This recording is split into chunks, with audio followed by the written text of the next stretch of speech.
কুষ্টিয়ার পদ্মা নদীর চরে পুলিশের সঙ্গে চরমপন্থীদের গোলাগুলির ঘটনায় ঈশ্বরদীর লক্ষ্মীকুণ্ডা নৌফাঁড়ির ওসি সহ 5 পুলিশ সদস্য গুলিবিদ্ধ হয়েছেন।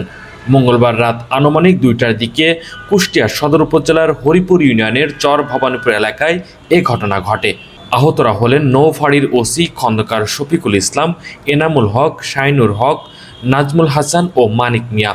তারা সবাই একই নৌফাঁড়িতে কর্মরত। গুলিবিদ্ধদের দ্রুত উদ্ধার করে পাবনা সদর হাসপাতালে ভর্তি করা হয়। সেখানে শাইনুর হকের অবস্থা গুরুতর হওয়ায় তাকে রাজশাহী মেডিকেল কলেজ হাসপাতালে পাঠানো হয়েছে। স্থানীয় সূত্রে জানা যায়, পদ্মা নদীতে রাতের আধারে একটি সংঘবদ্ধ দল অবৈধভাবে বালু উত্তোলন করছিল। এ সময় ঈশ্বরদী নৌ পুলিশের টহল দল সেখানে গিয়ে বাধা দিলে উভয় পক্ষের মধ্যে কথা কাটাকাটি হয়।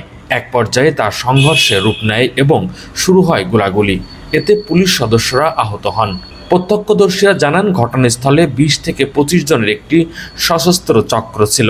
গোলাগুলিতে তাদের কয়েকজনও আহত হয়ে পালিয়ে যায় বলে ধারণা করা যাচ্ছে। পাবনার অতিরিক্ত পুলিশ সুপার মোহাম্মদ মশিউর রহমান ঘটনার সত্যতা নিশ্চিত করে জানান, এলাকায় অতিরিক্ত পুলিশ মোতায়েন করা হয়েছে এবং জড়িতদের গ্রেপ্তারের অভিযান চলছে। কোহিনুর ইসলাম, আন্দোলনের বাজার, ডিজিটাল নিউজ ডেস্ক।